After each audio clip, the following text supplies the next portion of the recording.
What were some of the feeding problems, and how were some of these problems corrected?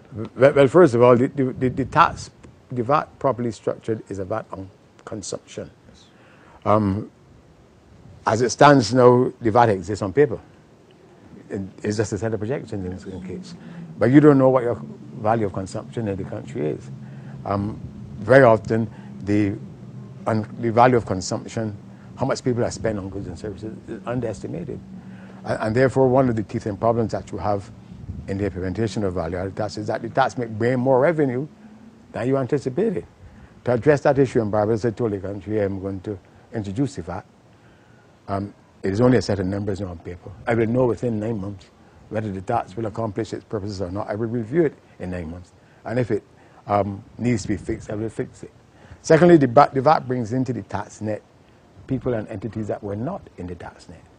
And what we did in Barbados, and one of the things that I would imagine that your government will have to deal with, is recognize that if you don't manage the implementation well, the VAT could hurt people who are poor.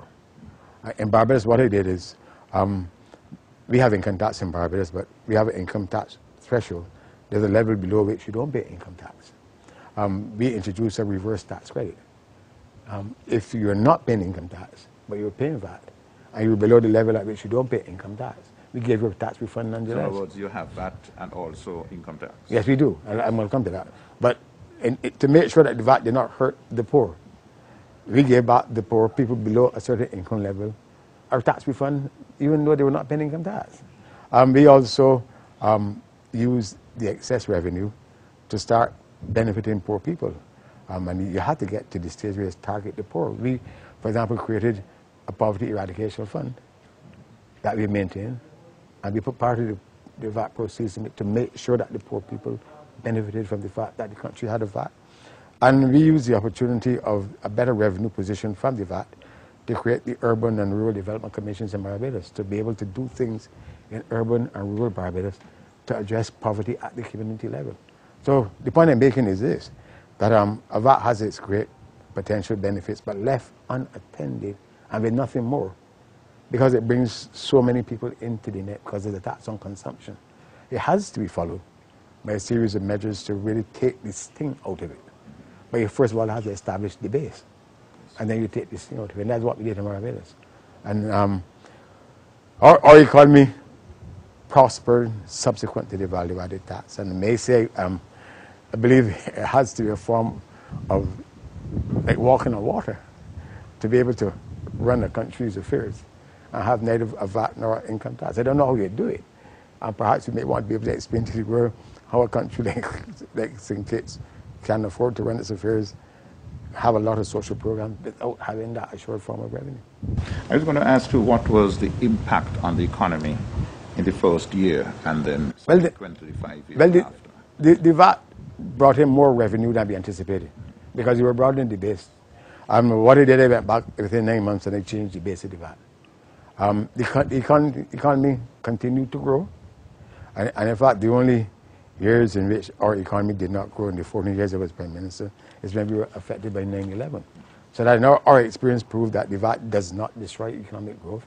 What it in fact did is that we were able then to zero rate exports, we were able to zero rate agricultural inputs and output, we were able to have a special rate for tourism. And the VAT was a tremendous fillip to the fortunes of those economies. So the post-Barbados experience in relation to the VAT, I think I can capture by saying that it created the basis for sustained growth without fiscal difficulties. It allowed us to be able to introduce programs to aggressively mount and sustain policies to eradicate poverty. And we did that by creating a basis for sustainable growth in the country. So it accomplished those purposes. What was the reaction of the business sector to the implementation, post and after? Well, one of the leading businessmen in Barbados put out an ad in advance of the VAT, telling the people, come and spend quickly because Hurricane VAT is about to hit the country. You see, there's a period in which the old consumption tax and the VAT coexist. Yes. And you have that little short period where there might be a spike in prices. And there were certain businessmen who sought to take advantage of it. They heard from me. I used very ripe and colorful and muscular language to destroy them because they knew it was only a temporary situation. Yes, you will have a small spike in prices because the VAT will coexist for a short period with your consumption tax, but that passes. And then the businesses that were complaining will benefit from having to sell their products at a lower rate of tax than the old consumption tax.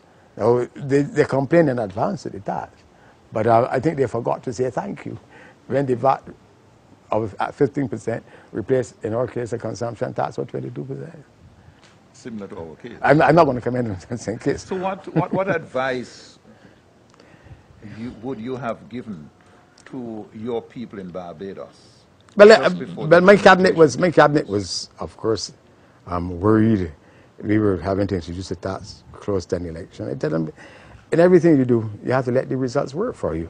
And if you're doing the right thing for the right reasons, you have to let the results work for you. You won 2 elections after? Yes, I did. And the point I'm making is that the VAT is absolutely necessary because you're living in a country. But forget the income tax thing because I don't know how you manage to run a country without income tax. And in fact, a part of the issue that I'm dealing with in St. Kitts, why do you have such a high ratio of debt to GDP?